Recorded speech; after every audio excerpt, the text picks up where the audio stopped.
Hello, everybody, and welcome to Wondergoal, the soccer betting podcast from the Action Network. I am your host today, BJ Cunningham, alongside my friend and co-host Anthony DeBundo. We are going to go through the rest of the European leagues. Outside of the Premier League, we've already done an hour and a half on the Premier League. We spent about an hour talking about relegation in England. Now it's time to take a jaunt around the rest of Europe. But first, before I bring in Anthony, Wondergoal is presented by Bet365, the world's favorite sportsbook brand. Sign up with promo code ACTION to get Bet365's exclusive sign-up offer. Bet $1 on any game, get $200 in bonus bets. Must be 21 years or older. Offers available in Colorado, New Jersey, Ohio, Virginia, and Iowa in the United States. If you have a gambling problem, please call or text 1-800-GAMBLER. So, like I mentioned, we've already done the Premier League, so now it's time to go through the other main four leagues in Europe, the Bundesliga, Serie A, La Liga, and Ligue 1, and then we'll give out maybe one or two of our other favorite bets outside of those four leagues around Europe. But for us, there's only one logical place to start, and that is to start in Germany, coming off one of the most exciting title races that we've ever seen in Germany, with Bayern winning on the final day. Dortmund, all they needed to do was beat Mainz. We all had Mainz 13-1. I don't want to bring that up again. But now, reading through the title odds, Bayern has been, historically has been a massive favorite every single year. But this year, they're only minus 350 to win the Bundesliga, which I think is the lowest I've ever seen them. Dortmund is sitting at 5-1. Leipzig, 12-1. Leverkusen is 50-1. Union Berlin and Frankfurt are both 100-1. Freiburg and Gladbach are both 150-1. Wolfsburg and Hoffenheim are both 250-1. Mainz, Cologne, and Werder Bremen are all 500-1. Bochum, Augsburg, and Stuttgart are all 1,000-1. And your two newly promoted teams, Heidenheim and Darmstadt, are both 2,000-1. Anthony, I just talked for a really long time there. Let's start with the conversation with Bayern Munich, because this is the lowest I've seen them to win the league. And I'm wondering if they might be a good parlay piece with something else to get this price down, because in my opinion, I think they're clear in a way the best team in Germany and maybe should be closer to around minus 500 to win this league. Yeah, I would agree. I think there are some real questions about the striker situation. Other than that, I don't really think it's that close. Bayern went out in the summer and they made a solid center back addition with Kim Min-jae from Napoli, a signing that I'm particularly a fan of. I think it's a good partnership with Upamecano, and they've had some inconsistency there from Upamecano at times where we've seen him get exposed a little bit, add some depth there. They add Rafael Guerreiro, who is one of the best ball progressors in all of Europe, led Dortmund in passing to the penalty area, really was the outlet and just is so good at getting up the wing. Him and Davies. Davies was in and out of fitness at times last year in form, but the two of them are so dominant.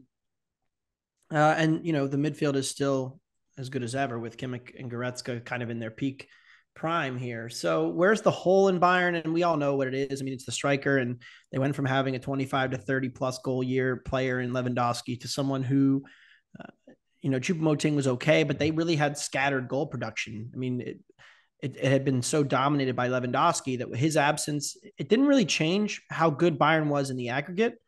They finished last season plus 1.11 XG difference per 90. The season prior, they were a little better, but it wasn't because the attack necessarily dropped off. It was only marginally worse. It was just a matter of, the results coming in different ways. Like the amount of goals scored for Bayern wasn't all that different last season compared to the year before. But again, the variance increases because their average shot distance was a little lower or a little longer. They didn't get, that consistent finishing production from the center. And Choupo-Moting, what can we reasonably expect from him? Because most of his production in Germany came in the Nagelsmann era. He was injured toward the end of the season / not as good. In the Tuchel era, he wasn't really fancied in most of those matches. So, he did play 68 minutes in the first Tuchel match, which they won 4-2, but didn't score. He didn't score in any matches under Tuchel. So I think there's a question as to what is his role? How do they go about replacing the Mane minutes? Mane wasn't a huge factor down the stretch either, but he was pretty good in the first half of the season. So you can see why there's a lot of cracks in this Bayern team, but like the title race last season wasn't actually as close as maybe the real life situation. I mean, Bayern ran really cold and Dortmund ran really well to get to a point where Dortmund had a chance to win the title on the final day. It took a lot of variance going against Dortmund or going against Bayern to even get a title race. So I'm kind of skeptical, especially since Dortmund now loses their best two players in terms of ball progression, their best all-around player in Jude Bellingham. The replacement situation is a little bit shaky. Like Dortmund has a similar problem in that they don't really have a set place for all of their goals to come from unless Haller puts it all together. So I'm kind of indifferent on the market. I think Bayern's a little cheap, but I'm not laying a minus 375 to tie up my money for 8 months, 9 months. So I have no real play on the title market in this situation, but I just think Bayern's just worse unless they go and get a top end striker. Yeah, I agree. I mean, that's the conversation that we've had, right? Like, I mean, you hit the nail right on the head there. That so much had to go right for Dortmund, and they had to run so hot just to even catch Bayern to basically have a chance to win it on the final day. I mean, Bayern was 10 goals better by XG differential. Like, that's a pretty significant gap between first and second place. And this kind of leads me into, and I know a bet that we both like, is another market, which is winner without Bayern Munich. And we both like RB Leipzig at plus 350 to be the essentially finish in second place, or, you know, obviously without Bayern Munich. It kind of leads to the conversation you were talking about with Dortmund, is that they are losing their two best players. They are losing their best ball progressor up the left wing. They're losing Jude Bellingham, who was everything in terms of transition defending, ball progression, even scored 8 goals for them. Like, they had 3 other guys who were tied with 9 goals. So the goal scoring is pretty dispersed throughout Dortmund. And Leipzig had pretty much the exact same expected goal differential as Dortmund last season. And if you look at Leipzig, yes, I know they lose Szoboszlai, and they also lost Gvardiol. I'm going to get that name pronounced correctly once we start talking about Manchester City one of these days. But you look at what, and so obviously Christopher Nkunku is gone as well, but you look at what they did to replace that. You could make the argument they maybe even got a little bit better offensively throughout all these transitions. They bring over Benjamin Sesko from Salzburg, who's a very, very promising talent, scored a ton of goals for RB Salzburg in the Austrian league. They bring over Luis Openda from Lens, who bagged 21 goals, 0.66 XG per 90-minute striker. Very, very good. And Xavi Simons, who you can make the argument was the best player in the Netherlands last season, and they still have Timo Werner. Like, the depth now that they have in attack is crazy. So the limitation on them is not as high as maybe it was when they lost 2 of their best attacking players. Like, the ceiling is right where it was as it was last season. And then you go to the defensive side of the ball. Obviously, losing Gvardiol is a huge loss for them. It's massive. But since Marco Rose took over, this has been one of the best defensive teams in all of Europe. They were a 0.86 non-penalty XG 0.86 non-penalty expected goals allowed in his 29 matches in charge in the Bundesliga. That was better than Bayern and better than pretty much everybody else throughout Europe. So obviously losing a big piece like Gvardiol is massive, but they still have Simikan, they still have Orban, they're still solid defensively at the back. So I don't think you're going to see this catastrophic drop-off like we might be seeing with Dortmund here. So honestly, I think Leipzig should be way closer to a pick 'em if you were doing, because this is essentially a matchup bet. Like, nobody was even close to these two teams in terms of underlying metrics. Yeah. And that's really what it comes down to, is that Leipzig probably should be a pick 'em against Dortmund in this type of market, but they're sitting at plus 350. So I know it's a bet that we both like. Yeah, I like this down to like damn near plus 150. I know. I would bet this because I think this is a pretty even market. I mean, Leverkusen's had an interesting summer, but they weren't really that close to either team last year in any way. And they do lose Moussa Diaby. So that's like a pretty big piece of what they like to do. I think that we need to talk about Openda and Sesko, though, because this is a credit to the Leipzig talent scouting department and the Leipzig system that it's not about 1 or 2 players, because we've seen Leipzig sell guys and not really miss them and get better. Mm-hmm. And I think that's really the biggest statement you can make, because they do go sell Nkunku, who won the Golden Boot in the Bundesliga last year, and it added a ton of production and assists. So Boschlei, same thing, like really good young prospect, a ton of passing value from him. And they replace those players. You mentioned Simons, like really good numbers in the Dutch league, in the Eredivisie. Somebody who is expected to break into the Dutch national team, somebody who can kind of replace the Soloboschlei role, in my view. And they get Openda to replace Nkunku and Sesko. Openda last year, shots per 90 in France. Kylian Mbappe, 4.6. Lionel Messi, 4.1. Luis Openda, 3.7. So he was third best, ahead of Florian Balogun, Alexander Lacazette, Jonathan David. So he was putting up really, Toko Wakambi, he was putting up ridiculously good numbers over the course of a season, to the point where, and this was in 2890s, in his age 22 year at Lens. So I'm really, a believer in him, and I'm surprised that a bigger club than Leipzig didn't go for him. But I think it's a great signing. And I think, in the summer where all these strikers haven't really been making their final moves yet, then we got him in early and they got it done. And Sesko put up really good numbers in the Bundesliga. In the Austrian Bundesliga, there are Holland comps going around. I'm not going to do that, but people do like the full profile that he has. So I'm a believer in what they've done to replace him. You mentioned, how good they were in the second half. They were putting up like top 5 team in Europe numbers in the second half. I think they're more likely than Dortmund to challenge for the title. Yep. Dortmund losing Guerrero and Bellingham is just so critical, not just because Bellingham was so good at ball progression, but they didn't have any ball winners. The whole team was kind of just assume, we're going to have possession and then send all of our players forward. It was incredibly aggressive from Terzic, and they were kind of a sieve by the end of the season defensively. It cost them the title. And Leipzig beat the shit out of them twice in the second half of the season.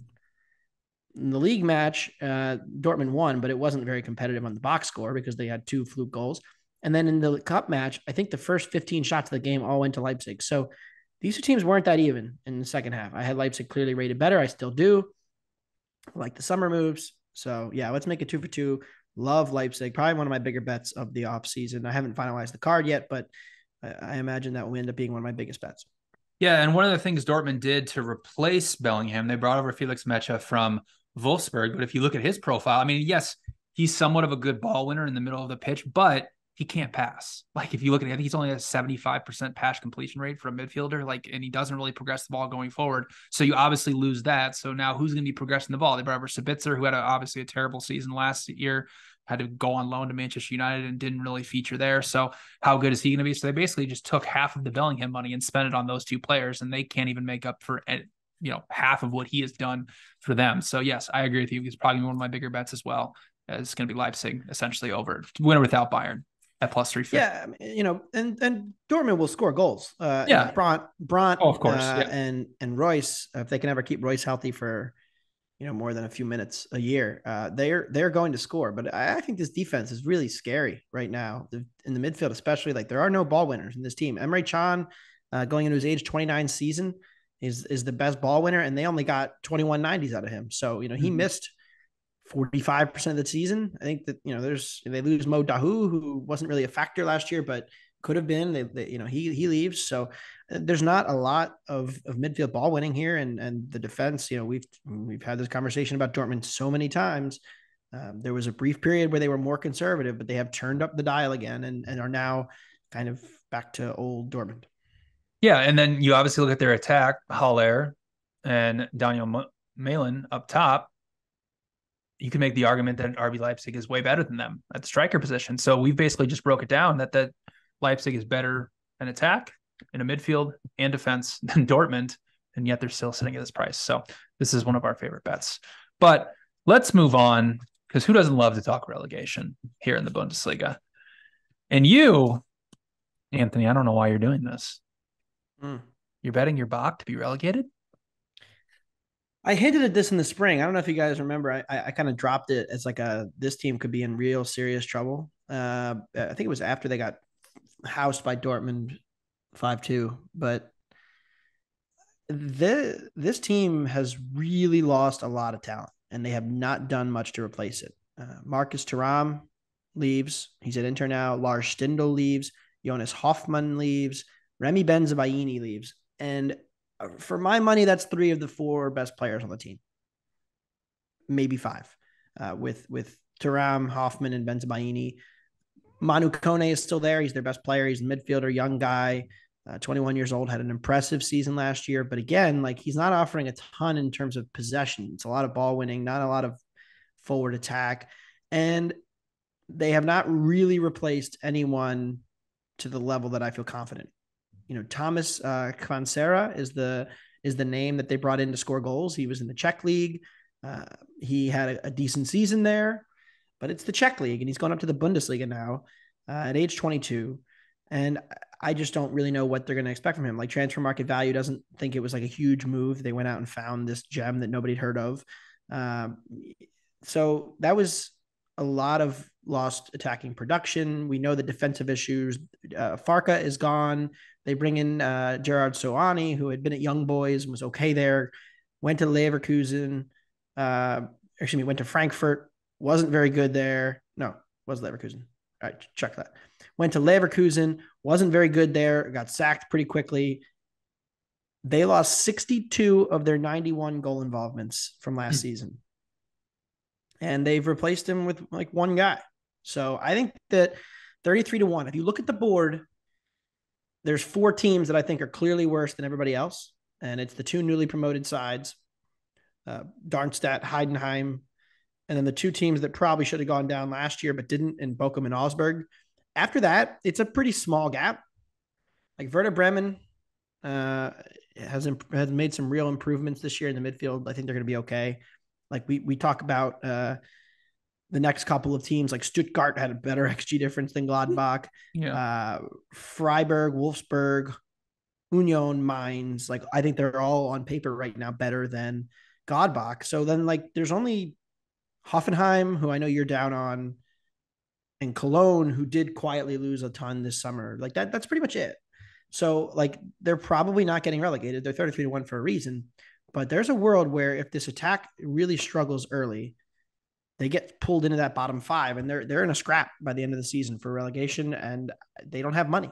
They are broke. So it's a tough situation. They let a lot of guys leave for free. Also, Jan Sommer was an excellent shot stopper in the first half. He left, and the shot stopping was negative in the second, and they had a minus 0.26 XG difference per 90 in the second half of the season. So, look, I love the Foles, and I miss Marco, and I miss us being a top 4 contender, but we are closer to relegation than top half right now. So I'm betting the Foles to fold 33-1. It's sad. It is very sad. We're still going to bet them, by the way, against Bayern. Remember of course. Yeah, we know. No, that's coming. That'll be a win. That might be the 6 points that keeps us up. Well, Anthony, I'm going to need them to get all 3 points in match week 1 against the team that I'm betting for relegation. It's a team that's been a thorn in my side going on 3 years now. It's Augsburg. Oh. This club. So last season, if you go back to last season, the year before that, they had just a crazy, horrible expected goal differential, maybe one of the worst in the league, but they somehow survived. They go into last season and they were even money favorites to be relegated because Schalke and Werder Bremen were coming up from the second division. Those are big clubs. The market clearly knew that they were going to be better than what Augsburg had. Now they're sitting at plus 225 to be relegated. And the reason for that is the 2 teams coming up in Darmstadt and Heidenheim were not the best teams in the second division. They were more around like 0.35, 0.3 XG differential per 90. There was about 2 or 3 teams that were better than them in the second division. So that, I think, is going to create a little bit of value here on Augsburg to be relegated. Last season, minus 24 expected goal differential, second worst in the Bundesliga to only Bochum, who is at a shorter price in this market. So that's why I'm not betting them. But Augsburg is just a completely inept offensive team. In the highest scoring league in Europe, where teams are putting up 3-4 goals sometimes per match, teams like Bayern and Dortmund, Augsburg averaged just 1.02 expected goals per 90 minutes. They were way too reliant on scoring off set pieces. They averaged the fewest shots per 90. They had the second longest average shot, and they had the second longest average shot distance. They did nothing in the transfer market to improve their attack whatsoever. And obviously they sold Ricardo Pepi, who was on loan last season in the Eredivisie, so that obviously doesn't matter. But then defensively, they conceded the third most expected goals. They were conceding close to 2 big scoring chances per 90, which was the most in the Bundesliga. And they conceded the most shots per 90. I do not know how this team stayed up. It was just some type of Houdini magic here and there. They get a couple of results and it just keeps them up. But they have the hardest schedule to open the season of any team in the Bundesliga per Opta. They start off at home against Gladbach, who you just mentioned. Then they got to go to Bayern. They play Bochum. They got to go to Leipzig, Mainz, and Freiburg. Like, that is a really, really tough schedule outside of maybe Bochum to open the season for this team. They really could get off to a really bad start and start bottoming out pretty bad. And like I already mentioned, the other two newly promoted teams, along with Bochum and Augsburg, that's the clear 4 worst teams.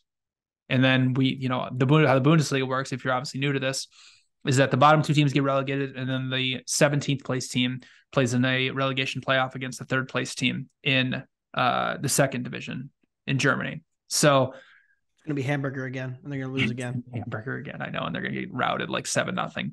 I'm going to keep betting this team to be relegated. Like, if they continually are just putting up these horrible, horrible underlying numbers, and eventually it's going to catch up with them, Anthony. Eventually. And I hope it's this season at plus 225. I don't disagree. Huge luck box. Rely a ton on just like pulling off these remarkably good counters. They are the worst possession team. They have the lowest pass completion rate by multiple percentage points. Like, they are horrible. Yeah. But they get these home dog spots and they always find a couple wins, and it always is enough. Are they home against Gladbach? Or are they at Gladbach? They're at home against Gladbach. Yeah. So they're going to be a big dog and they're going to win that match. We'll see. One other thing I also, just before we get out of here, Bet365 has some other markets in terms of like player total goals or player assists that, you guys can check out. One thing I liked from those was Kimmich to have 10 or more assists at plus 163. I mean, last season he was close to about 7 or 8 expected assists. He had most passes into the penalty area and the most progressive passes of anybody in the Bundesliga by a pretty wide margin. And obviously Bayern is going to get a ton of goals. So if he continues to put up those type of passing numbers, he's still going to be starting every single match in the middle of the pitch. And Bayern obviously has so much attacking talent around him. So getting that at a plus money, I think, is a decent price. Yeah, Augsburg is barely a dog. I thought I'd get a half a goal. You're not even going to get that. So I have to run my numbers still. We have a week until we're in the Bundesliga season, but that total is at 3. I think it's a little high. I have to look at it. But we'll stay tuned for next week's episode. We'll talk about Gladbach and Augsburg next weekend. But that is interesting. That is a good reminder, is that our match week 1 pod for the Premier League, La Liga and Ligue 1 will be out Thursday. Exciting times. All right, let's move on. That was Germany. Let's move on to Italy and Serie A. One of the looking at the futures market, this is honestly one of the tighter races that we have in terms of who's going to win the league, because obviously Napoli is coming off their first title in over 30 years.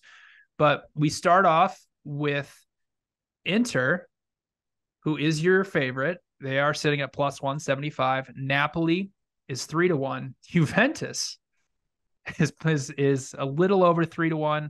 AC Milan 5-1. Roma 11-1. Lazio 14-1. Atalanta 28-1. Fiorentina 80-1. Monza is 150-1. Torino 250-1.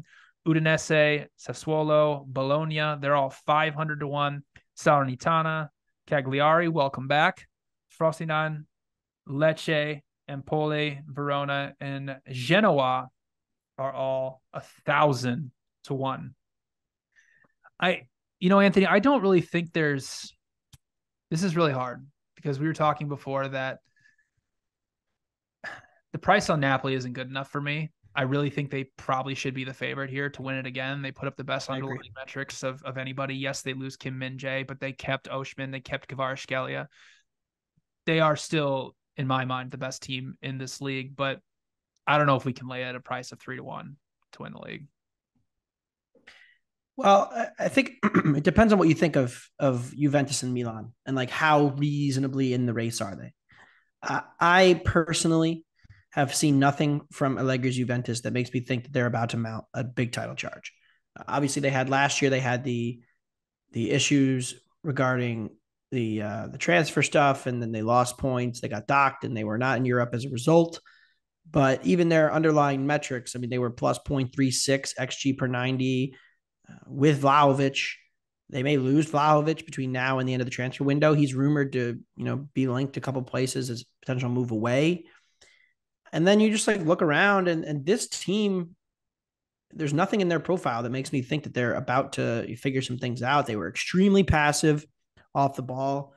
They dropped very deep and allowed a ton of bad, low quality shots. And it worked because Szczesny had a really, really good shot stopping season, and they benefited from him, saving the defense from what was a pretty mediocre defensive unit. I just don't really think they can rely on that again. And the results speak for themselves. I mean, when they played Inter and Napoli, they were largely outclassed. I think the interesting thing is the market thinks Inter's better than Napoli. I don't really show a huge difference between the two teams. I have Napoli better. I think it depends on how you kind of grade Napoli, because Napoli's season was weird. They had this incredible dominant run. They won the league going away because they had two breakouts at the exact same time from two superstar players who, for my money, are top 15 players in Europe. And then they kind of just coasted. I mean, once they won the league, they kind of just took the rest of the season off, and they had that poor Champions League run. But remember, they beat Juventus 1-0, match week 31. And then the last month of the season, they drew Salernitana, drew Udinese, lost to Monza, drew Bologna, drew Sampdoria, beat Fiorentina 1-0, still beat Inter 3-1. And then that was after they went out of the Champions League. Once they went out of the Champions League, the season was kind of over. And it's not like they were that much worse than Milan in that Champions League tie. They couldn't stop Leao in the first leg. And then the second leg, it was some bad finishing variance. So do we think they got figured out, or do we think they just stopped caring? I think it's a whole lot more of we kind of just gave up a little bit. And you can see it in the possession numbers, the ball winning numbers, like they just kind of coasted. And if they go again, I think they're still a lot better than most of this league. Mm-hmm. And so Inter, what did they do this summer? They get Jan Sommer in, they lose Onana. It's probably a net negative. I love Jan, but he's not as good with his feet as Onana. They get Thuram in, and they lose Dzeko. Lukaku's status remains very up in the air. Like there's a shortage of goals in this Inter team right now. And I think that's going to cost them. Brozovic leaves. They bring in a new defensive midfielder, 21-year-old kid. But I think there's a lot more uncertainty with them than there is with this Napoli team. So I think I would make Napoli a favorite. If you can find like a head-to-head market, I would do that. If I have to make a bet here, though, it's going to be Napoli 3-1 for me, because I really don't think that there's a huge difference or a huge threat from below the table. Like I don't really see Juve or Milan pushing up into the top range. I think Milan still doesn't really have a striker, and their midfield's kind of taking a step back. They lose Tonali. They don't really get a ton from De Ketelaere. So there are some question marks there. Roma is still Roma. Like they're not really a league threat for me. Yeah, they're more of a, unfortunately, Europa League again, we go again type team. Yeah. Although their top 4 odds are intriguing me once again. Yeah. Lazio loses Sergej Milinkovic-Savic, who is like the best player in the world relative to their team. Yep. And they were old as hell last year, one of the oldest teams in Europe. I'm expecting a lot of regression for them. 2 straight years of sorry ball where they just run like gods, cost us a shit ton of money. Yeah, Atalanta loses Holland. Don't really have a ton of interest in them. Feels like they're just kind of perennially stuck on the periphery of the top 4. But you have interest in Fiorentina, who may or may not keep Sofiane Amrabat. We still don't know the status of his potential move to Man United. We love them in the Conference League. We bet them, I feel like, week to week a lot in Italy last year. But why are you betting Fiorentina this year? Yeah, and really, it comes down to the statistical profile underlying metrics. They were one of the best pressing teams in all of Italy. They did do some interesting transfer activity. They brought in Archer from Juventus, who obviously hasn't featured quite a bit lately. He's been in and out of form, went to Liverpool. got injured.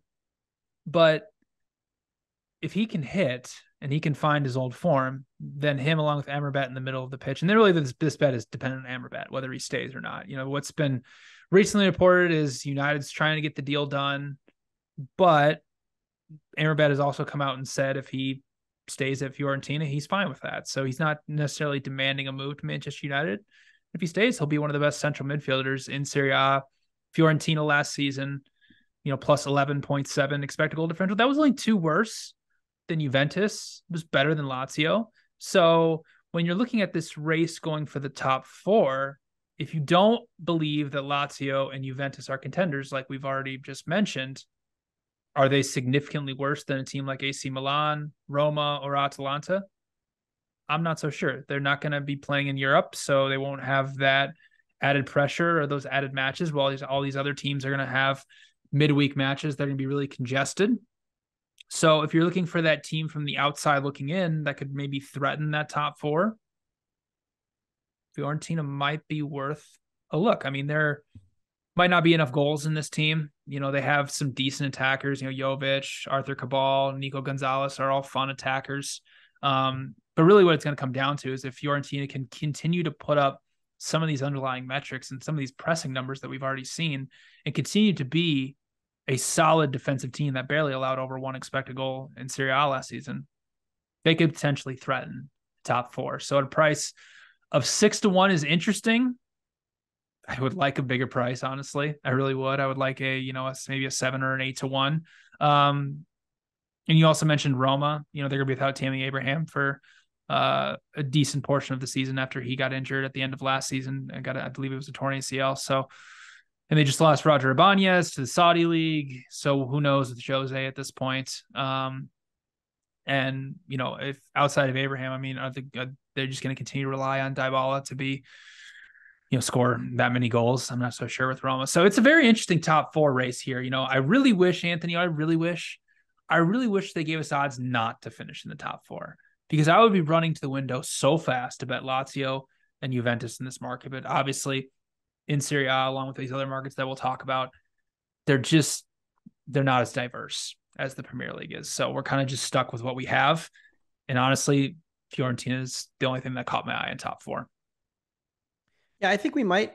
We do have another week until we get to Serie A, so maybe we get those markets from Bet365 in the next week or so, because they do have them up for Bundesliga and a little bit more for Ligue 1 as well, with those two. For La Liga and Ligue 1, with those two starting up this week. So maybe as we get a little closer, we get those markets.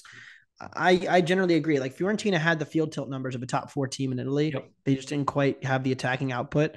Not quite good enough in the penalty area. Italiano's done a hell of a job there. So, they're intriguing for sure. No Europe.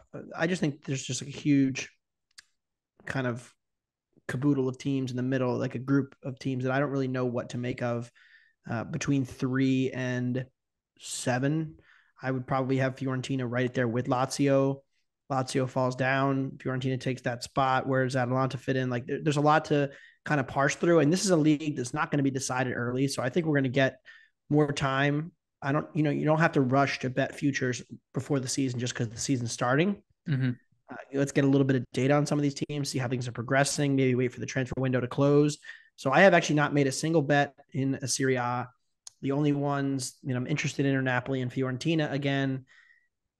And like you said, we could fade Lazio more on a game-to-game basis, I think. Losing SMS just so important for them, and I think there's a lot of regression looming. But I am not that excited about kind of betting Italy preseason. I'm going to wait and see what the market and how the games start, and maybe if we can get an early read on a team and figure it out, because the relegation market's really tricky too. Empoli was the first team that jumped off the board. They lose their goalie to Spurs. He had been a great shot stopper and really a major reason why they were so able to stay up despite pretty middling numbers.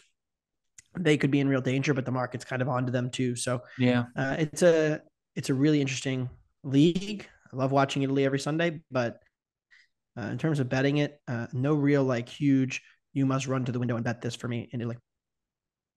I have one. You spoke about relegation. And if you've been listening to this podcast long enough, I think you know where this conversation is going. Salernitana is plus 250 to be relegated. They are like the cutoff between the bad teams and then the middle of the table where you have the Bolognas, those type of teams that are all 10, 11 to 1, really no interest in them being relegated. Salernitana 2 years ago pulled off a great escape. Coming into that season, they had a negative expected goal differential in the second division in Italy. They got off to the worst start possible. They were sitting near the bottom of the table. It wasn't for Venezia. And they pulled off just an insane escape just to barely eke out on the final day. Well, now we get into last season. They survived pretty comfortably. There were some really, really bad teams last season. Cremonese and Sampdoria were two of the worst Serie A teams that we've seen in quite a long time. They had 42 points, minus 14 goal differential. On the surface, it looks like, oh, okay, 14th or 15th best team in Serie A, whatever, who cares? They survive.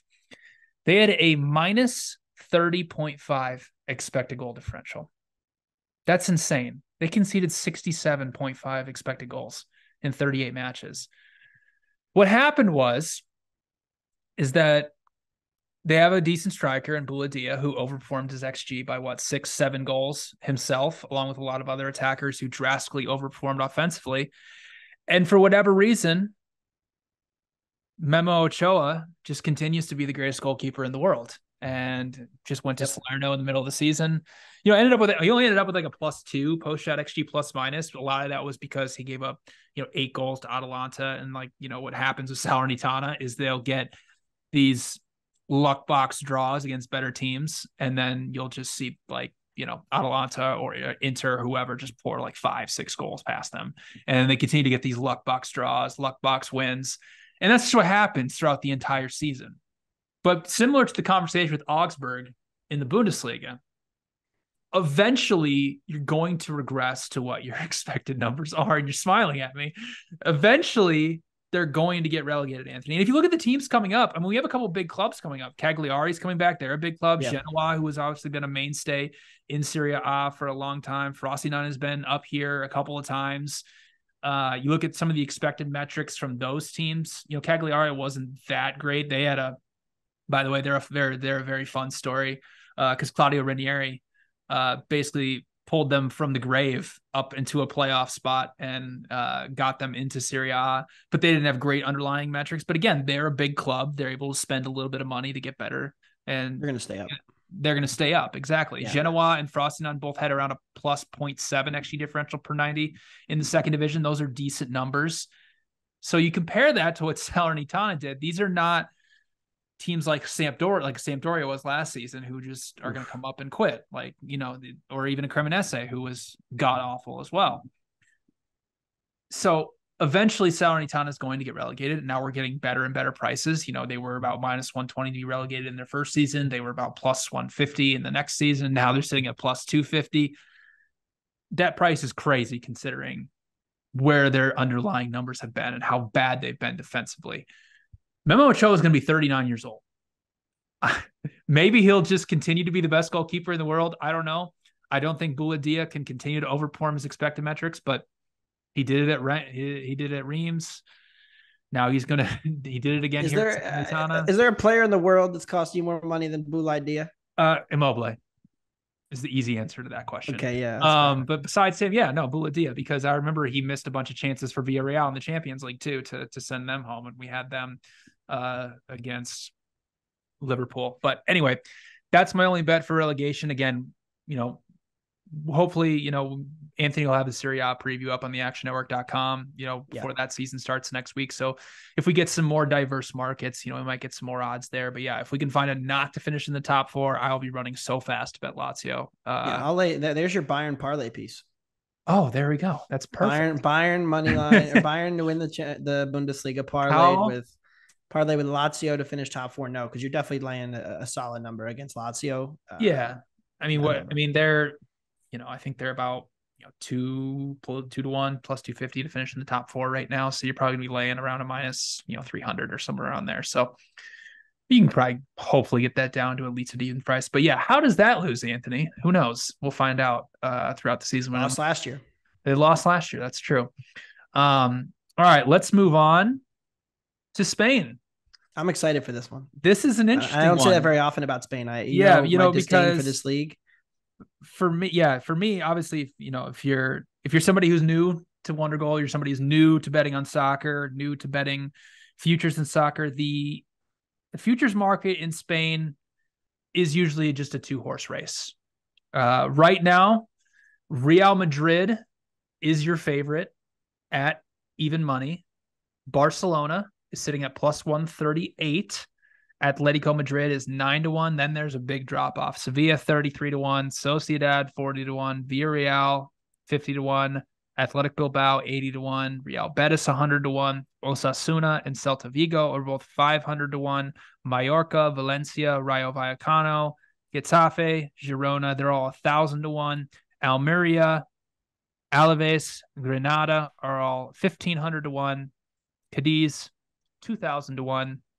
And Las Palmas, a newly promoted team, 2,500-1. I have no interest in either Real Madrid or Barcelona, but you actually do have some interest in betting Barcelona at a decent plus number here against Real Madrid. Yeah. Why is this the number? Do they think that they're getting Mbappe? I mean, look, if they get Kylian Mbappe, then yeah, they should be the favorite. But it doesn't seem to be happening until next summer to me. Who is the striker for Real Madrid at the moment? Joselu. Yeah, I'm gonna say that that's not great. Like they lose him, Benzema. Benzema's on the top 5, by the way, for players who have cost me money over the years. Yeah, but like this is a Real Madrid team that like hasn't been very good in the league for multiple years now, and they run back the same manager. There's a couple cases for Madrid, right? Like they bring Bellingham in, and like he should be a very good player in their midfield. Immediately walks in, and is probably a top 4 player on the team. Vinicius takes another step forward. You can kind of paint the picture where this works, but they're going to lose a lot in production from losing Karim Benzema. 19 goals in the league last year. Vlahovic is the name they've been floating. He's getting 3 shots per 90 in Italy, 0.45 XG per 90. Like fine, but not Benzema. And his finishing isn't at the level of Benzema, and his connectivity and his cohesion with Vinicius has really been amazing to see over the years. And then they lose Asensio too. And it's not like Asensio is a world beater player, but he produced a lot for this team off the bench and in a sub-start role. Like he wasn't always playing, but when he did play, he was quite good. Asensio, 15 goal involvements and 16 90s last year. And did he overperform his XG wildly? Yes, but he was still putting up some really impressive XG numbers, 0.7 XG plus XA per 90. He leaves. And now it's like, all right, who's left? Because he goes to PSG. So now it's just Rodrigo, Vinicius, Bellingham. I expect Tchouaméni to play more minutes to slowly work his way in for Modric and Kroos. And maybe that makes Real Madrid a better pressing team, a better defensive, aggressive team, because this Real Madrid team, because of their athletic limitations with Benzema, Kroos, Modric, they're very passive defensively. So they would drop deeper, take, let teams have the ball a little bit more against them. Kind of try to, allow weak, low quality shots, but they're not getting high quality shots either. And now they're taking away the striker. So they were bottom 5 in the league in average shot distance last year. And that just makes you more vulnerable as an attack to variance. So all of that. And then we compare it to Barcelona, which they've had a very quiet summer. They lose Sergio Busquets. I'm kind of skeptical on how much that really matters because he had been so past his prime at this point, and like his lack of running, I actually think hurt them in transition defense against better teams. Like I think if you had to say what was Barca's biggest problem is when they played teams with functioning transition attacks, they got exposed a little bit. And that was shown in like United match, the Inter match, the Bayern, like any team that had like big time attackers really destroyed them. Otherwise, this was an elite defense. They were much better. Ter Stegen had a ridiculous shot stopping season. I don't think he'll maintain that, but this is a Barcelona team that gets a ton of high quality shots that I know they're getting 25 from Lewandowski if he's fit. They have, a younger core than Real Madrid. Why are they such a big dog here? Is it because of Mbappe? I don't really think they're even in the market for Mbappe right now. I think it's clearly a next summer plan. Yeah. So I don't think I can afford him this summer. exactly. So that means I think Barca is better. And somebody has DM me for friend of the pod, DM me about Atleti. No, I really don't have interest at 8-1. Like they won the league a couple of years ago, 2020, 2021, because Oblak had a historically good season for like the third straight year. He was at the peak of his powers at shot stopping. They had a ridiculous finishing run and attack from Suarez and company. And Barca and Real were both kind of down. Remember, it was the Barca team right after they gotten destroyed by Bayern. It was Lionel Messi, like kind of on his way out. They had all kinds of squad issues, and they were down. They were like, and Real was down too in the league, and they still had much better underlying numbers than Atleti, and Atleti needed to luck box to get there. It is so hard to win this league as an underdog that it's not really worth investing. Also, Antoine Griezmann, 31 goal involvements last season at age 31. I've definitely said he was washed in the past. 0.83 XG plus XA per 90. That's better than he's ever done, ever. Yeah. Ever. As far as we have the XG data back, so like 2016. So in the last 7 years, he has the best year of his career. I don't really think that's going to happen again. They're the third oldest team in the league. There's no real like breakout star that's about to produce and break onto the scene and take the goals, in my view. So I'm kind of down on Atleti too, which means Sociedad, we run it back. Plus 190, top four. I'm in. That's going back to that? Yes. Okay. It's a little short. Yeah. But I don't really think that the chasing pack is that good. I'll give one that I like in the chasing pack, and it's a team we've bet a million times. But Athletic Bilbao. I like their profile, and if you look back last season, they had similar numbers. I agree with you. I like Sociedad. I thought the number was just a tad too short. They just lost Sorloth to Villarreal. But they have Umar Sadiq now. They do have Umar Sadiq, who's coming off an ACL injury. So we'll see how good he is. Obviously, we love Takefusa Kubo. We love Olazabal, but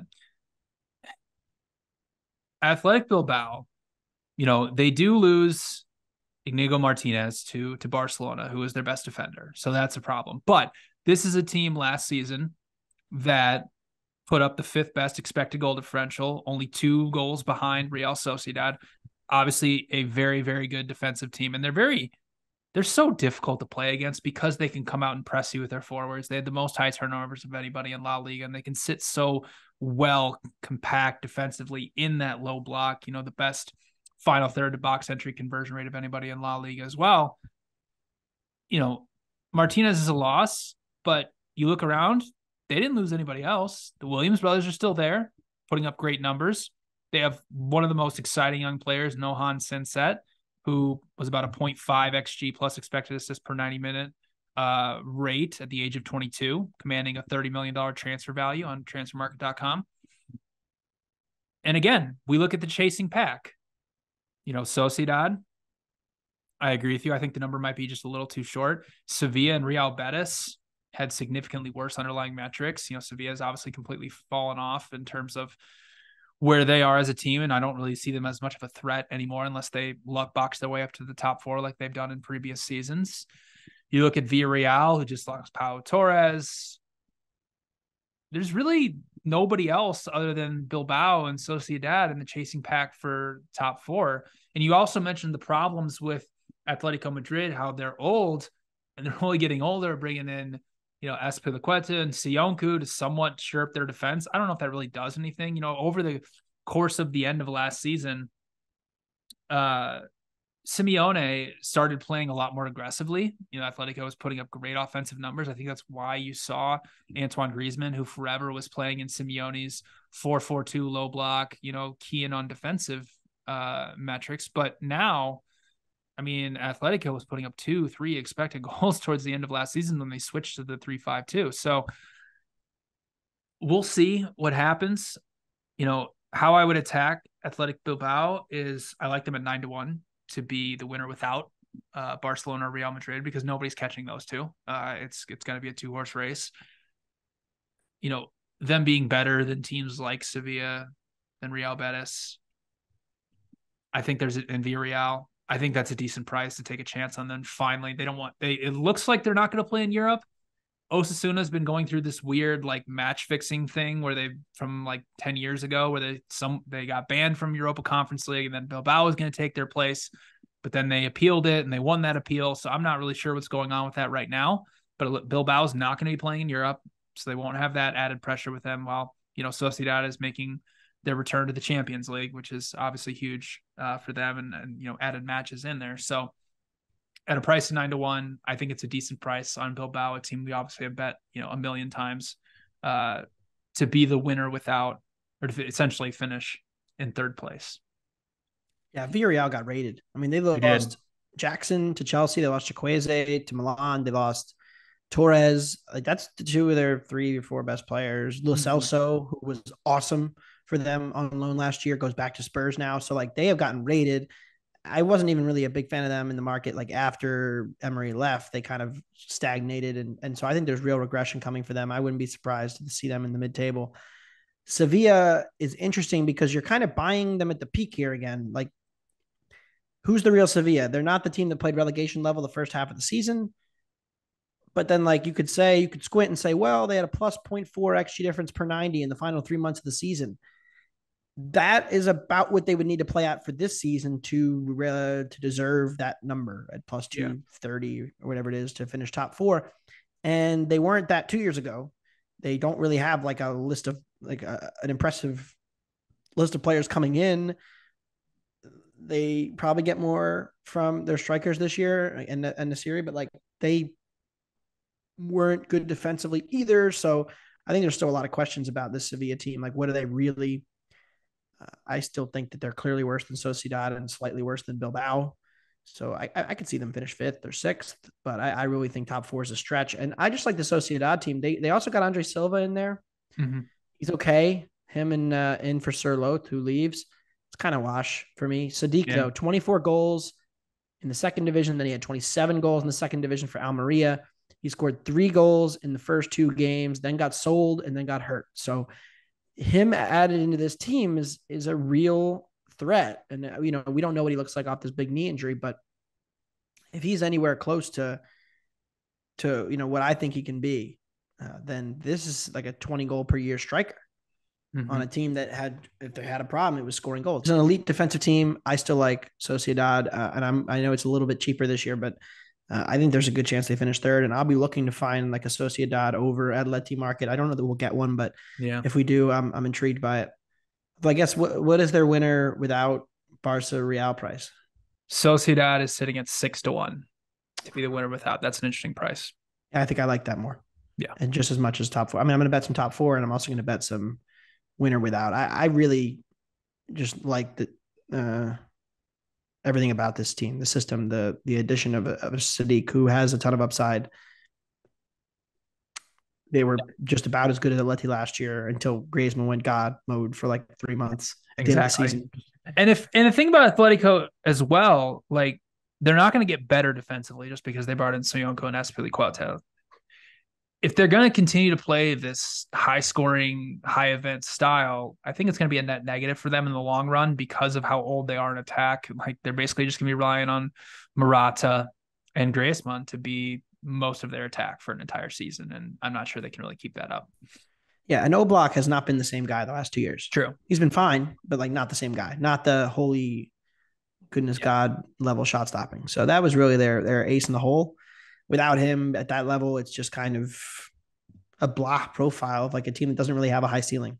So yeah, no interest in Atleti for the league. I'm sure Lieboff will come on and bet them to win the Champions League again and don't make a donation in the name of, maybe I'll book those tickets this year. I'll just tell Lieboff I'll book them. I'll book your tickets for that. Yeah, that'd be funny. All right, let's move on.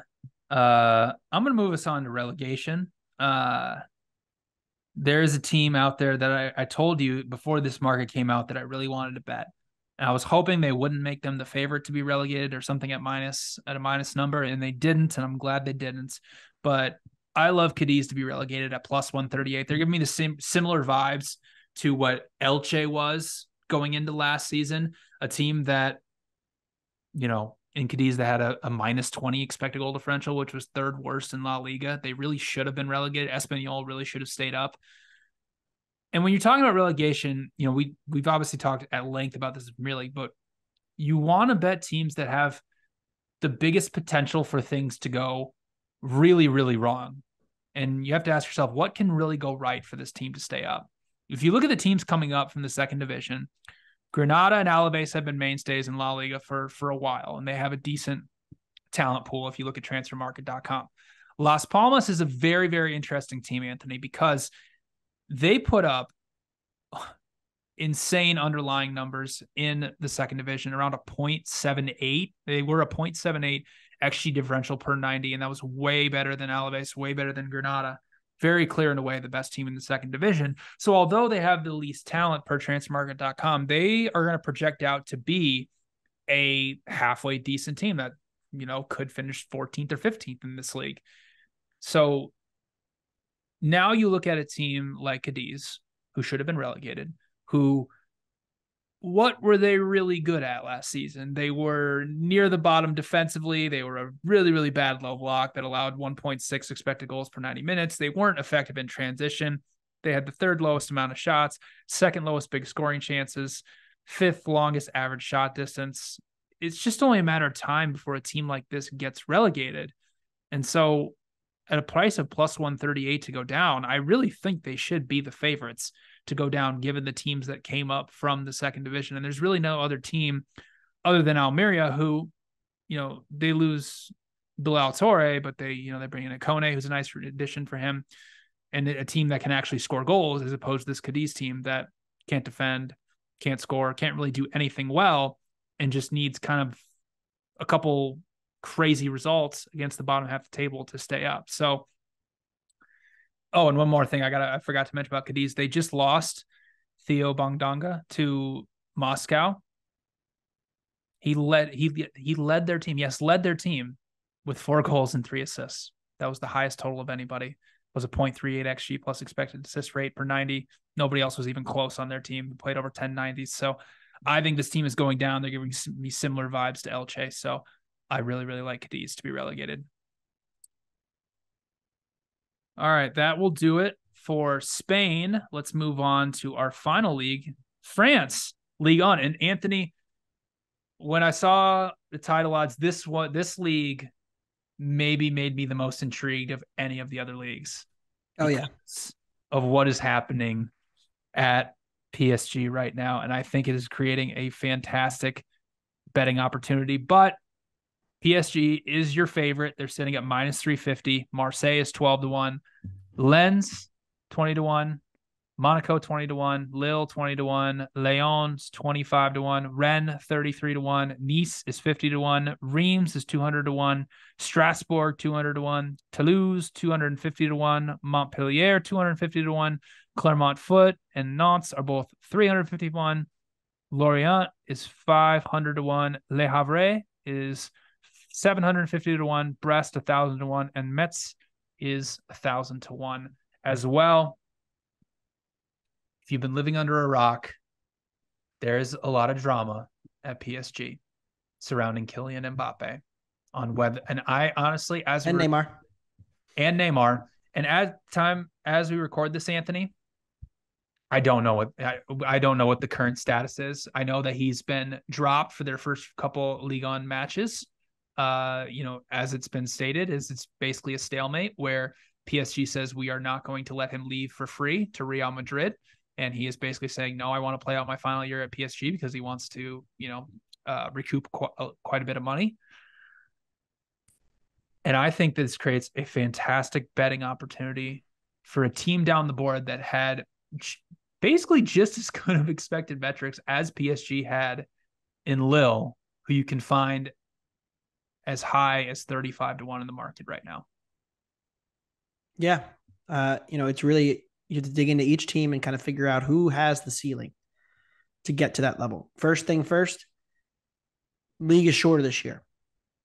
Yep. They went from 20 teams to 18 teams, which means you, instead of playing 38 games, you only play 34, which of course, shorter games means more variance, means more chance of an upset happening against the better PSG team. There's the chance they lose both Neymar and Mbappe. Even if they keep both, I think they're still vulnerable. This is a team that only won the league over Lens by a couple points last year.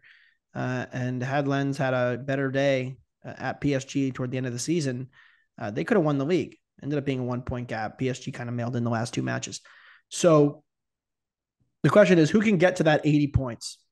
That reasonably, and it's going to be a little lower this year, I guess, because of the shorter number. But the 2 teams that immediately jump off the page to me are Rennes and Lille. And you mentioned Lille already. I think they're going to keep David. Mm-hmm. If they keep David, then, that's 20 goals in the door. Impressive numbers from him. They play a style that makes them a very solid defensive side. They sometimes will struggle to get separation from weaker teams in this league, but by XG difference, second best in the league last year. By expected goals allowed, best defense. Marseille for me, we got to do this thing again. Marseille, I'm not falling for it again. I'm betting them because I bet the ceiling last year, and they showed signs of it, but the inconsistency, the constant performances down the stretch where they just looked kind of uninterested, and they get 17 goal contributions from 33-year-old Alexis Sanchez. And, how much is that repeatable? Like, they've had a decent summer, but I'm kind of uncertain about like how high their ceiling really is. And this has been 2 straight years now where we've been like, well, Marseille could be really good, but then it doesn't really ever end up showing up on the pitch. They get Aubameyang in, they get Ndiaye in from Sheffield United, Ismail Assar. Like, they've made some really interesting signings again. So I'm kind of intrigued, but I'm not going to do it because the number's not that good. And there's not that much of a gap between Lille and the rest of the team. The other team that caught my eye and that I think has had a quietly really good summer is Rennes. If you look at, where they bought, there's probably names you've never heard of, but it doesn't mean they haven't bought really interesting players. They get Enzo Lefebvre from Lorient, who was the best player midfielder for them. For 20 million, they go out and buy Ludovic Blas, who was the best player for Nantes last year. If you look at their underlying numbers, for 15 million. So very quietly, they went out and spent a little bit of money to get 2 very good attacking players. And, they do lose a couple guys, Bade and Ugochukwu to Chelsea. Like, that will hurt. But this is still a team with, new players coming in that I like, that have proven production in Ligue 1. They had a good, solid underlying base last year. They keep the majority of their goal scoring from last year too. So I'm into Rennes. I think Rennes, you can bet them if you want to bet them to win the league. I like that. I think they're interesting as a top 4 flyer at plus 160. I also think that they're interesting in a winner without PSG market as well, because they will be right up there with them, I think. And they've proven that they can kind of give PSG the work a little bit. They were very competitive with them last season. And this is 2 straight years where they've been really good. They keep Beauregard, they keep Guiri. So I like Rennes. They did beat PSG twice last year too. If that's worth anything to you, don't really care about head to head. But yeah, I'm going to go with Rennes and Lille as my 2 teams to potentially steal this league in a wide open year, and it's going to be very entertaining. PSG is so interesting to me because they spent quite a bit of money this summer to bring in a number of players. Just got announced that Gonzalo Ramos is coming over from Benfica. They bring in Kang-in Lee from Mallorca, Asensio from Real Madrid. They solidify their defense with Lucas Hernandez from Bayern Munich, Screener from Inter. They bring over Ugarte from Lisbon. Like, they brought in a lot of players with some pretty that I think really helps them mostly defensively. The question mark surrounding PSG is if they do this stalemate and Mbappe, whether he leaves or they just sit him on the bench for the entire season, how good are they going to be offensively? And can they, make up for the type of production that Mbappe and Messi had last season? Because Messi and Mbappe last season combined for 8.6 shots per 90, 1.3 expected goals, and 15 touches in the penalty area. That is massive offensive numbers to make up for it. I'm not sure. Listen, Gonzalo Ramos is awesome. He had the hat trick in the World Cup. I'm not sure if he's ready to come in and just start putting up just crazy numbers like Mbappe and Messi did last season. Then you look at, Messi was incredible in terms of chance creation last season, 120 passes in the penalty area. Mbappe had 76. You go down the list, their next 2, it was Renato Sanchez and Marco Verratti.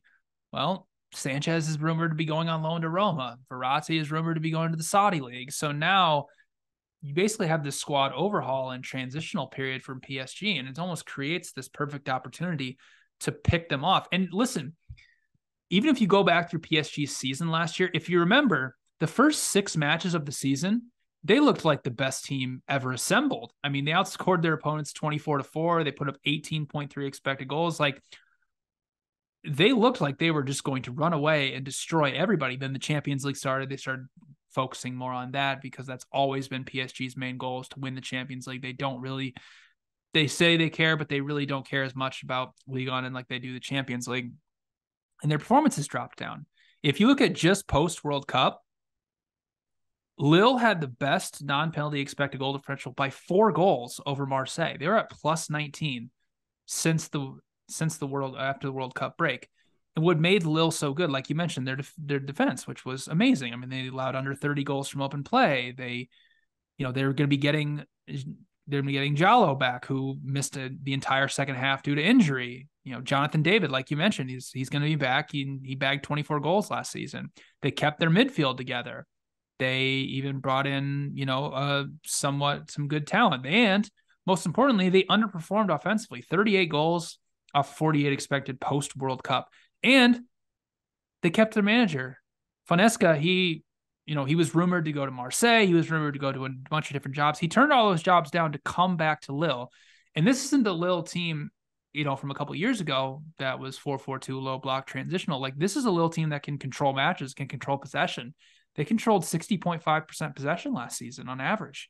So at a price of 35-1, a team that's putting up this good of underlying metrics that basically kept their same squad together from last season, it's too good of a price to turn down at 35-1. So I'll be on Lille at 35-1, as will you, along with Rennes in that market. But yeah, this is really a really good opportunity here. We got this a couple years ago when, it didn't end up working out, but when Barcelona and Real Madrid were going through their financial fair play and, all of their financial issues post-COVID, there's only rare instances where you get a chance to really fade these top tier clubs that, like a Bayern or a PSG in their individual leagues. And I think this is a perfect opportunity to do it in Ligue 1 with a team that actually knocked PSG off the perch 2 years ago to win the league at 50-1. So I think it's a good price on Lille at 35. And real quick, Lens finishes second. They lose Openda. They lose Fofana. Haven't been that active in the transfer market. I'm kind of expecting a big regression year from them. Yep. Without the goals.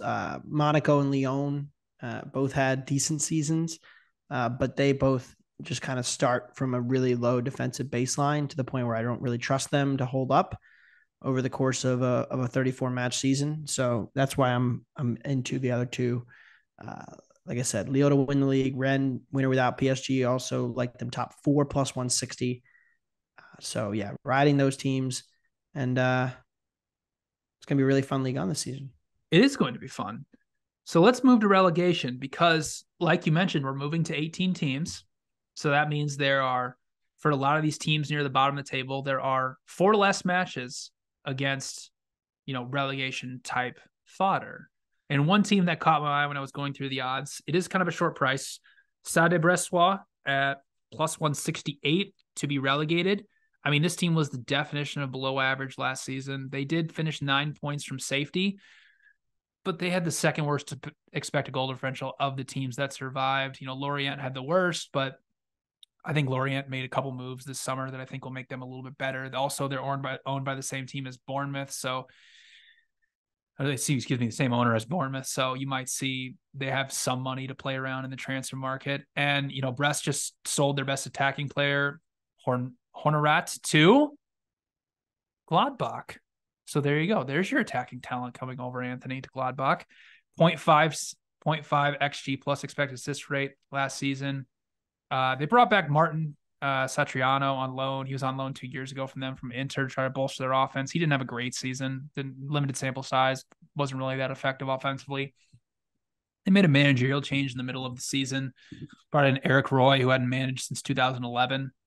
Didn't go very well. Second worst expected goal differential of the newly promoted teams over his sample size in charge, which was 21 matches. I think there's some real bottoming out potential. I mean, this squad is the fourth lowest squad transfer value on per transfermarket.com. If they put up worse offensive numbers than they did last year, where they couldn't even average over 1 non-penalty expected goal per 90, I think they could very easily get relegated. So, and, there's a change here, with France. They go back to 18 teams, but like I mentioned, the bottom 2 teams get automatically relegated. And then that 17th place, much like Germany, is a relegation playoff with third place team in the second division. So they could very easily drop down to at least 17th here, potentially, to get relegated. So that's the only thing that caught my eye in terms of relegation in Ligue 1. One more before we get out of here. Golden Boot, because, obviously Kylian Mbappe is the overwhelming favorite, but we don't know what's going to happen with him right now. And this market, Anthony, is also very interesting because if you look at some of the top names from last season, they're gone. Balogun is gone. Lionel Messi is gone. Openda is gone. So that leaves a couple names. Jonathan David is 8-1 in this market. That's a little too short for me to take that type of price. Lacazette is next at 10-1. He's getting a little bit up there, even though he put up great shot numbers. So it kind of landed me on one name. I was going through a couple of, Terem Mofi was kind of interesting, but he just didn't get the type of XG per 90 numbers that you need to win this type of award. So I settled on Wassim Ben Yedder from Monaco at 14-1. Very, very interesting profile. Obviously, he's getting up there in age. He's 31 now. Only played a little over 23 90s last season, but in those 23 90s, he put up a 0.74 XG per 90-minute scoring rate. That was third in Ligue 1, only to Mbappe and Balogun. He was only getting 2.8 shots per 90, increased competition from Mbolo in the lineup, reduces his shots per 90, but he is the one that takes penalties, which obviously you need for the Golden Boot. And over the last 3 seasons, he's scored 23 goals from penalties. He's very, very good at them. And Monaco's offense last season was top 5 in XG. They won't be taking part in any European competition, so Ben Yedder at 31 can put all of his focus into Ligue 1, hopefully can play over 30 90s, get decent shot numbers, continue with that XG per 90. And what should be a very, very interesting Golden Boot race if Mbappe is not involved in it. So I landed on Ben Yedder at 14-1. Gonzalo Ramos just came over from Benfica. I'll be interested to see what his odds are in this Golden Boot market. I don't think I put his name in there. Plus 275. Plus 275. Yeah. Are you being serious? That's serious. That's so short. Oh my gosh. I was going to say that if he was like 6-7-1, I was going to bet I know. him. But, I was going to say that. Plus 275 is terrible. Bet365 has it up. Mbappe plus 150, Ramos plus 275, then David, Laka, Ben Yedder, Neymar. Then you get down the list. But I have no real lean here, to be honest. I don't love Ben Yedder because he's kind of on the way down for me. I don't know that he'll stay fit enough. But if he plays 30 90s, then he's for sure live. And that's the hope here because, they're not going to be playing in Europe. So he can focus in, it's only 34 matches now, not 38. So you really just need him to peak for, keep that same XG per 90 minute up, which he has done the last few seasons for a Monaco team, putting all their focus into Ligue 1. So we'll see. I also just saw that today Monaco made a bid for Balogun. So that makes things also very interesting. So I haven't bet Ben Yedder yet, but I'm going to wait until, Ligue 1 opens on Friday to see. And if it's there and Balogun hasn't came over from Arsenal yet, I'll be hitting Ben Yedder at 14-1. All right. That will do it. Before we get out here, I got to give out one more bet that really, really caught my eye when I was going through it. I've already put it out on Twitter. It's a limited market. I think Bet365 has it up. You can find also 150-1 out there. The Dutch second division, also known as the Eredivisie. The Ajax U21 team is 150-1. Last season, they finished 6th in expected goal differential. Per transfermarket.com, they have the second highest squad transfer value of anybody in that second division. They obviously can't get promoted if they win. But for a team that is essentially the second most talented, that has put up top 6 numbers, to be sitting at 150-1 is a little crazy. So if you want to have some fun in the second division, the Ajax U21 team I think has a legitimate shot to win that. You already sold me. I'm going to bet it as soon as Boy. we get off this show. Let's do like a quick little like rapid fire recap, just kind of like what we generally like. So Bundesliga, we're both on Leipzig to be the best non-Bayern team. We think Bayern is a little bit cheap to win the league. I'm in agreement on that because I don't think they're going to go into the season without addressing striker. So if they don't get Kane, I think Colomwani is a name that may move. I think there's no way that Tuchel goes into the year with just Choupo-Moting. I think that's a real risk play, and I think Bayern will spend to make sure that they're not in danger there. And Dortmund losing Bellingham and Guerrero hurts. So we like Leipzig. We threw out potential relegation flyers on Hoffenheim and on Gladbach. You also like Augsburg to be relegated plus 225. The luck box runs out of batteries potentially. In Italy, we kind of agreed that the market is a little bit uninteresting at the moment. Yeah. But we did mention Fiorentina as a potential sleeper. You think Salernitana finally goes down after they've beat relegation off for a couple of years. We agree Napoli should be a slight favorite over Inter for the league. 3-1, decent price, maybe not quite good enough. Let's see how they start. In La Liga, I'm all over Barca to win the league at plus 140. I don't think they're worse than Real Madrid. I love Sociedad, top 4 and top 3. You like Bilbao. We are both out on Sevilla and Villarreal as potential threats. And then in Ligue 1, it's all Lille, baby. All Lille all the time against PSG. We're playing against them. Also, I like Rennes, and you think Brest is the team that could go down, Stade de Brestois, this season as the 18-team French league gets underway this weekend. That's right. So we will have written previews for all of these leagues. BJ is covering France and Spain this week.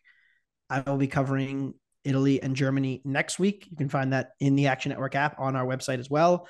And we'll tweet them all out as well. And we also have our Premier League stuff coming out this week, rolling out team by team previews. So much fun. We have so much soccer to talk about. Women's World Cup. We're doing a pod Wednesday. So it's a crazy time of the year for Wondergoal, but it's very exciting. It is. How about those Swedes?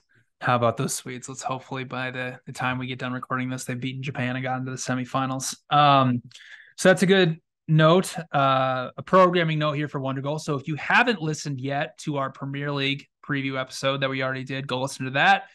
Go listen to our point total Premier League draft with our good friend Alon Shapiro from the FML FPL pod.